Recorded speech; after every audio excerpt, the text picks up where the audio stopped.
At 08:30 on May 5, 1945, American Army Captain John Lee stood in the courtyard of Castle Itter and made a decision that violated every regulation in the manual. He was going to arm 14 German soldiers, give them rifles, give them ammunition, put them on the walls alongside his American troops, trust them to fight against other Germans. The enemy weren't Japanese, weren't Italians. They were Waffen SS, fanatics, 300 of them advancing up the mountain road toward the castle. 300 against Lee's 17 American soldiers, 14 Wehrmacht prisoners who'd surrendered yesterday, and 12 French VIP prisoners who couldn't fight at all. The math was suicide. But Lee looked at the German major standing next to him. Major Josef Gangl, Wehrmacht, career officer, a man who'd spent 6 years fighting Americans. A man who'd switched sides 24 hours ago because he knew what the SS would do to the prisoners in this castle. Lee asked one question. "Can I trust you?" Gangl answered. "With my life."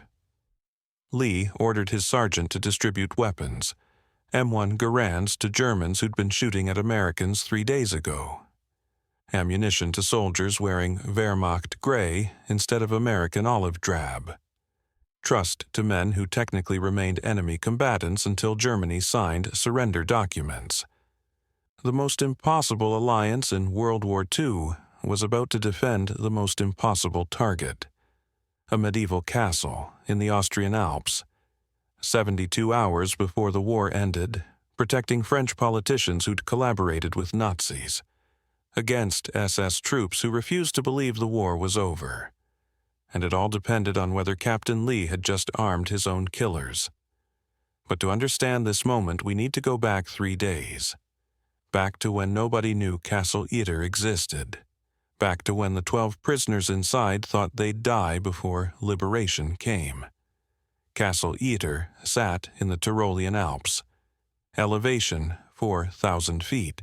Built in the 13th century. Thick stone walls. Single road access. Perfect for a prison. The SS had been using it since 1943. Not for regular prisoners, for VIPs, French politicians, generals, tennis stars. People too valuable to execute, too dangerous to free. Former French Prime Minister Édouard Daladier was there. He'd declared war on Germany in 1939. Former Prime Minister Paul Reynaud. General Maurice Gamelin, who'd commanded French forces in 1940. Marie-Agnès Caillot, Charles de Gaulle's sister. Tennis champion Jean Borotra. 12 prisoners total. 14 SS guards. 1 commandant. They'd been waiting for liberation since D-Day, listening to artillery getting closer, watching German defenses collapse, knowing rescue was coming. Someday. Then, on May 2nd, the SS guards disappeared, just left, took their vehicles, took their weapons, abandoned the castle. The prisoners were free, technically, but they were 70 miles behind German lines, in mountains crawling with retreating Wehrmacht, in a region where SS units were executing deserters and shooting civilians suspected of defeatism. Freedom meant a 70-mile walk through chaos. They decided to stay in the castle, safer behind walls than on roads where trigger-happy teenagers in SS uniforms were killing anything that moved. The problem was other people knew about Castle Itter, knew about the French VIPs, and some of those people wore SS runes. Major Josef Gangl knew too, Wehrmacht, not SS, regular army. He commanded a resistance cell in the nearby town of Würgl. Yes, Wehrmacht resistance. By May 1945, even German officers understood the war was lost. Gangl's cell protected Austrian civilians from SS execution squads, hid deserters, prepared to surrender to Americans when they arrived. On May 3rd, a prisoner from Castle Itter made it to Würgl. Andreas Krobot, Czech national, escaped through the mountains. found Gangl, told him about the VIPs, told him SS units were hunting for the castle, told him they had maybe 48 hours before fanatics arrived. Gangl had 14 men, no heavy weapons, no vehicles, not enough to defend a castle against dedicated SS assault. But he knew Americans were close, maybe 10 miles away. The U.S. 12th Armored Division had been pushing through Bavaria. Some units had crossed into Austria. Gangl sent scouts, found an American tank unit near Kufstein, convinced them the situation was real.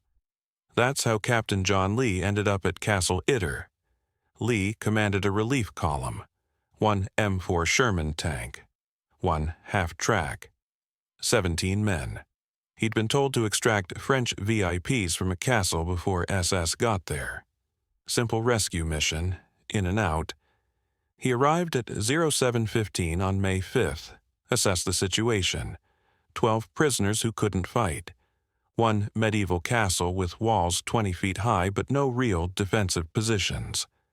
One road in, which meant one road the SS would use. His tank, Besotten Jenny, could hold the road. Maybe. The Sherman 75mm gun could stop German vehicles. Its armor could withstand small arms fire. But 300 SS meant infantry assault. They'd bypass the tank, come up the mountain through trees, infiltrate the walls, overwhelm 17 American defenders through sheer numbers. Lee needed more men. He had them. 14 Wehrmacht soldiers who'd surrendered to Gangl. 14 trained infantry, 14 men who knew German tactics, who could shoot, who could fight, if he could trust them. That's when Gangl made his pitch, at 0800, in the castle courtyard, while SS advance scouts were already probing the approaches. Gangl said his men would fight, said they'd switched sides, said they understood what SS would do to everyone in the castle if they won. Prisoners executed. German deserters executed. Americans executed. No survivors. No witnesses. Lee had 30 minutes to decide. Arm former enemies and hope they didn't shoot Americans in the back. Or fight undermanned and watch everyone die when SS overran the walls. At 08:30, he made the call. Weapons distributed. Americans on the south wall, Germans on the north wall. Mixed positions on the east and west. Overlapping fields of fire. One Sherman tank blocking the road. One impossible alliance holding one impossible position. If you're watching this thinking Lee was insane, hit that like button. It helps us share these moments when military history stopped making sense and started making legends. Subscribe to Orders of History. We're documenting the decisions that textbooks can't explain. The SS arrived at 0900, not 300. That was intelligence estimate, more like 200. But 200 fanatics versus 31 defenders was still suicide mathematics. The SS didn't attack immediately. They surrounded the castle, set up positions in the tree line, brought up a K-40 anti-tank gun to deal with Besotten Jenny, prepared methodically. They sent a messenger at 0930. Surrender terms. Release the French prisoners. Americans and Wehrmacht could leave. No reprisals. Just walk away. Lee sent back a different message. No. The battle started at 0945. The K-40 fired first. Armor-piercing round. Aimed at the Sherman, missed by 6 feet. The shell hit the road and ricocheted into the forest. Besotten Jenny returned fire. 75mm high explosive. Direct hit on the pack position. The German gun crew scattered. Then the infantry assault began. SS came through the trees in small groups, using cover, professional tactics. These weren't conscripts, these were veterans, men who'd fought on the Eastern Front, who'd survived Normandy, who knew exactly how to take a fortified position. They hit the north wall first, Wehrmacht positions. testing whether Germans would really shoot other Germans. The Wehrmacht fired. Disciplined, controlled bursts. Gangl walked the line behind his men. Calm, directing fire, acting like an officer defending his position, which, impossibly, he was. The SS shifted to the east wall, American positions. M1 Garand fire answered. 8-round clips. Ping of empty on blocks ejecting. Reload. Fire again. At 1000 hours, the SS brought up an 88mm gun, the legendary 88. It could penetrate the Sherman's armor, could demolish the castle walls, could end the battle in 10 minutes. They set up 700 yards out, too far for the Sherman to engage accurately. Perfect range for the 88. The gun fired twice. First round hit the castle wall. Stone exploded. Dust filled the courtyard. The second round hit the Sherman's turret. Glancing blow. The tank was still operational, but the crew was shaken. Lee realized they couldn't hold. The 88 would destroy Besotten Jenny, then systematically reduce the walls. Then the SS would storm through the breaches. He needed to take out that gun. Jean Borotra volunteered, the tennis champion. He'd scale the castle walls, make a run through SS lines, reach the American advance units supposedly 10 miles away, bring reinforcements, at 47 years old, unarmed, through 200 SS troops. Lee said it was suicide. Borotra said dying in the castle was also suicide. At least running gave them a chance. He went over the wall at 10:15. SS spotted him immediately. Machine gun fire, rifle fire. Borotra ran. Former French Davis Cup champion. He'd played Wimbledon. He'd won Roland Garros. Now he was running for 12 lives through Austrian mountains with SS trying to kill him. He made it. Somehow, through the SS cordon into the forest. Gone. But the battle was still happening, and the 88 was still firing. At 10:30, Major Gangl moved to the main gate. The hinges were damaged. SS were concentrating fire there, trying to break through. Gangl was directing Wehrmacht defenders, making sure the gate held, a single rifle shot. Sniper. SS marksman in the tree line. Gangl dropped. Chest wound. Fatal. The first German officer to die fighting alongside Americans against his own countrymen. The first Wehrmacht major to fall defending French politicians from SS execution. The first and only, because this was the only battle where any of this made sense. His men didn't break, didn't surrender, didn't go back to being German soldiers fighting Americans. They stayed on the wall, kept firing. Their major had died for this. They'd finish it. At 1100 hours, American armor arrived. Not because of Borotra. He hadn't reached them yet. Because forward scouts had heard the 88 firing and investigated. M4 Shermans, M18 Hellcat tank destroyers. The relief column Lee should have had from the beginning. The SS saw them coming. Broke contact. Disappeared into the forest. The battle ended as suddenly as it started. Total time 1 hour 15 minutes. American casualties 0 dead, 1 wounded. Wehrmacht casualties 1 dead, Major Gangl. French prisoners safe. All 12. SS casualties unknown, but they left their dead. The most impossible battle in World War II was over, but the implications were just beginning.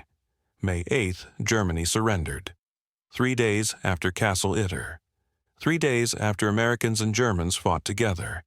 The war ended before anyone in high command decided what to do about Captain Lee's decision to arm enemy soldiers. No court-martial, no investigation. Just quiet acknowledgement that sometimes the right decision violates every rule. The French prisoners went home.